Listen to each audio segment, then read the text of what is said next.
ငါအိမ်တကားကိုပိတ်မလို့လားနေလို့အဖိုးကြီးကလာပြီးစမ်းကြည့်လိုက်လေ TV မှာငါမြင်ဘူးသားပဲသူများအိမ်အဝင်ထွက်ကိုပိတ်တာကဥပဒေနဲ့မညီဘူးအပေါ်ဆုံးကတော့အဖမ်းခံရမှာပေါ့အဆိုးဆုံးကတော့ထောင်ကျသွားလိမ့်မယ်နင်းထောင်ထဲရောက်သွားတာကိုငါကသိမြင်ချင်တာအဲ့ဒီကြရင်နင်းရဲ့ခြေမတန်တဲ့မိမကိုဘယ်သူပြုစုမလဲကြည့်ရသေးတာပေါ့အေးလေအဲ့ဒီကြရင်တရွာလုံးကကြက်မိသားစုဘလို့ပျက်စီးသွားမလဲဆိုတာထိုင်ကြည့်နေကြမှာအဖိုးကြီးကထောင်ထဲမှာခြေမတန်တဲ့သူကအိပ်ရာထဲမှာဘာမှမလုပ်နိုင်ပဲရှိနေမှာပြီးတော့အိမ်မှာအတုံးမကျတဲ့သူတို့သမီးကပဲအဆက်ကွဲပြီးကြံခဲ့မှာပေါ့မျိုးဆက်ဆက်ဖို့သားသမီးတောင်မရှိဘဲနဲ့ငါ့ကိုလာပြီးစင်ခေါ်ရဲသေးတယ်ပေါ့3နင်တို့လူတွေကတော့အိုချန်ကြီးရေခမည်းမိမခြေထောက်ကျိုးတာကဖះသခင်ကအပြစ်ပေးလိုက်တာထင်ပါရဲ့ဗျာငါတို့နဲ့စကားများပြီးအချိန်ဖြုံးနေမဲ့အစားတမျက်စီးလေးကင်ပြီးခမည်းအိမ်ရှိကိုသွားလဲပါလားခမည်းလည်းအသက်ကြီးပြီးလမ်းလျှောက်တာမမြဲတော့ဘူးလေစုပ်မေဝံလိုမျိုးလဲမသွားစေနဲ့အောင်ဒုက္ခိတဖြစ်သွားရင်တော့တမျိုးပေါ့ဒါပေမဲ့တည်သွားရင်တော့တရွာလုံးကခမည်းရဲ့နာရီထမင်းဝိုင်းကိုလာစားရလိမ့်မယ်ငါနင့်ကိုရိုက်တက်ပစ်မယ်စိတ်ပုတ်တဲ့မိမကြီးရဲ့ငါနင့်ကိုတက်ပစ်မယ်အဖေသူ့ကိုမရိုက်ပါနဲ့လာလေဒီနေရာကိုတက်တက်ရိုက်လိုက်စမ်းပါငါ့ကိုလက်ဖျားနဲ့တောင်လာထိကြည့်နင်းထောင်ထဲမှာဆွေးသွားအောင်လုပ်ပစ်မယ်နင်းထောင်ထဲရောက်သွားရင်နင့်ရဲ့ခြေမတန်တဲ့မိမကတော့တေးဖို့ပဲစောင့်နေလိုက်တော့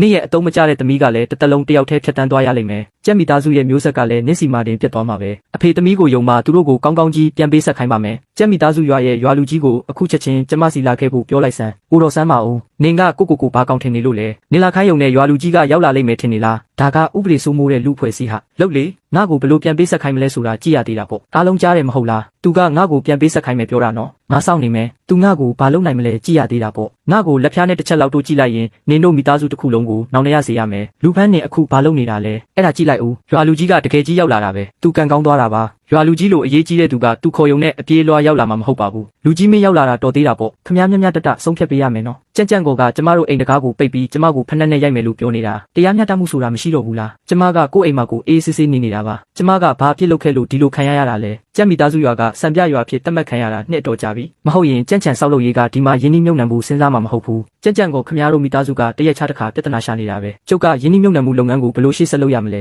ရွာလူကြီးလူဖန်းတို့မိသားစုကကျမတို့အိမ်ရှိမှာနေတိုင်းရေပုတ်တွေတွန်းလို့ကျမအမေချော်လဲပြီးခြေထောက်ကျိုးသွားတာပါအကယ်၍ရွာကဒီကိစ္စကိုမဖြေရှင်းပေးရင်ကြံ့ချန်ဆောက်လုပ်ရေးကဒီမှာယင်းနှိမ့်မြုံနှံတော့မှာမဟုတ်ဘူးကြံ့ခဲမင်းမေလဲသွားတာကိုငါသိပါတယ်စိတ်လည်းမကောင်းပါဘူးဒါပေမဲ့ပွန့်ပွန့်လင်းလင်းပြောရရင်အသက်ကြီးတဲ့သူတွေထဲမှာမလဲဘူးတဲ့သူဘယ်သူရှိလဲဒါကတိတ်ပြီးကြီးကြီးမားမားကိစ္စမဟုတ်ပါဘူးလူငယ်တွေဆိုတာရေရှည်အကျိုးကိုကြည့်တတ်ရမယ်လေမိသားစုကိစ္စတေးသေးလေးတစ်ခုကြောင့်နဲ့တရွာလုံးရဲ့အကျိုးစီးပွားကိုဘယ်လိုလုပ်အနစ်နာခံနိုင်မှာလဲခမည်းကရွာလူကြီးဖြစ်ပြီးတော့ပြောင်းကျပတ်လိုက်နေတာလားဒါဖြင့်ခမည်းပဲကျမတို့အိမ်ရှိမှလာလဲပြီးအယိုးကျိုးကြည့်ပါလားခမည်းပြောရဆိုရင်ဒါကဘာမှမဟုတ်တဲ့ကိစ္စပဲလေမင်းငါ့ကိုဘာလို့ဒီလိုစကားပြောရတာလဲငါကစေတနာအမှန်နဲ့လာပြီးဖြန့်ဖြေပေးတာကိုအခုကျတော့မင်းကငါ့ကိုလာပြီးဆရာလုပ်နေတာလားလူရိုးတွေကိုတော့နှိပ်စက်ပြီးလူမိုက်တွေကတော့တောင်းကျမ်းနေကြတာပဲဒီလိုရွာမျိုးမှာယင်းနှိမ့်မြုံနှံဖို့မတန်ပါဘူးရေဆိုတာခြောက်သွားမှာပဲလေအဲ့ဒီနေရာမှာတစ်သက်လုံးရှိနေမှာမဟုတ်တာမိုးလေးနည်းနည်းရွာလိုက်နေလေးပူလိုက်ရင်ပဲပျောက်သွားမှာပေါ့ခဏပြဿနာရှာဖို့တကယ်ပဲလိုအပ်လို့လားရွာလူကြီးဒီနေ့ကျမပြက်တပြောလိုက်မယ်ကျမအမေရဲ့ခြေထောက်ကအလကားတက်ကျိုးသွားတာမဟုတ်တလို့ကျမတို့အိမ်ရှိကလည်းဒီလိုဆက်ပြီးနှံစောမနေနိုင်ဘူးခမည်းဖြည့်ရှင်းပေးနိုင်ရင်လည်းဖြည့်ရှင်းပေးလိုက်မဖြည့်ရှင်းပေးနိုင်ရင်လည်းကျမဘာသာပဲရှင်းလိုက်မယ်ပြီးတော့ကြံ့ချန်ဆောက်လုပ်ရေးကယင်းနှိမ့်မြုံနှံမှုကိုပြန်ရုပ်သိမ်းသွားရင်တော့ကျမကိုလာပြီးအပြစ်မတင်နဲ့တော်ဆန်း